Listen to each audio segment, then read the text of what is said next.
O livro de 2 Samuel. Confira o vídeo sobre o 1 Samuel, no qual foram apresentados os 3 personagens principais do livro, Samuel, Saul e Davi. E também ao conceito literário do livro, que primeiro apresenta Samuel e depois mostra a ascensão e queda do rei Saul, em contraste à ascensão do rei Davi. 2 Samuel conta a história de Davi como rei de Israel. E em 2 movimentos há uma temporada de sucesso e bênção seguida de uma enorme falha moral e as suas tristes consequências. E o livro termina com uma conclusão muito bem feita, que volta a refletir sobre o bem e o mal na vida de Davi, criando esperanças para que um rei venha de sua linhagem. Então, a história em 2 Samuel começa após a morte de Saul, e Davi surpreende a todos com uma composição de um longo poema onde ele lamenta a morte do homem que tentou assassiná-lo. E mais uma vez, o autor apresenta a humildade e a compaixão de Davi. Ele é um homem que lamenta até mesmo a morte de seus próprios inimigos. Após isso, Davi vivencia uma temporada de sucesso e bênção de Deus. As tribos israelitas pedem a Davi que unifique todas as tribos e torne-se seu rei. Sendo assim,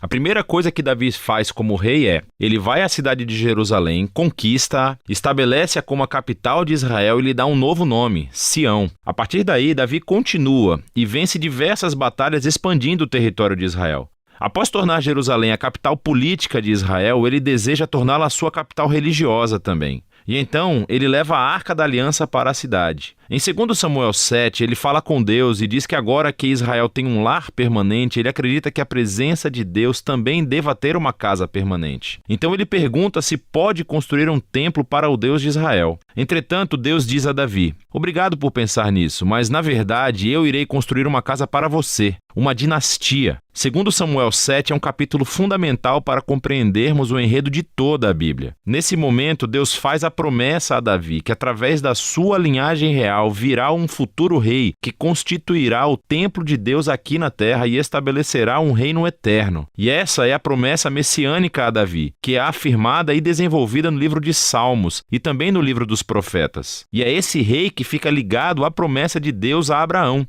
O futuro reino messiânico será a maneira como Deus irá trazer a sua bênção para todas as nações. E é aqui, no meio de toda essa bênção divina, que as coisas se tornam terrivelmente mal. Davi comete um erro fatal. Não é fatal para ele, mas para um homem chamado Urias, um dos estimados soldados de Davi. Do seu terraço, Davi vê a esposa de Urias, Batseba, tomando banho. Davi a procura, dorme com ela e a engravida. Então ele tenta encobrir a coisa toda, assassinando Urias e casando-se com ela. Isso é simplesmente horrível. Então, quando Davi é confrontado pelo profeta Natã sobre tudo isso, ele imediatamente assume o que fez. Ele está despedaçado, arrependido e pede a Deus que o perdoe, e Deus o faz. Entretanto, Deus não elimina as consequências das decisões de Davi. E como resultado da sua terrível decisão, a família de Davi, o seu reino, tudo desmorona. Isso transforma essa ascensão em uma história trágica, muito parecida com a queda de Saul. Os filhos de Davi acabam por repetir os erros do pai, mas de uma maneira ainda mais trágica. Amnon abusa sexualmente da sua irmã, Tamar, e o seu próprio irmão, Absalão, descobre tudo e manda assassinar Amnon. E então, Absalão arma um plano para destituir o seu pai, Davi, do poder, e dá início a essa rebelião de larga escala. E assim, pela segunda vez, Davi é forçado a fugir de sua própria casa e se esconder no deserto.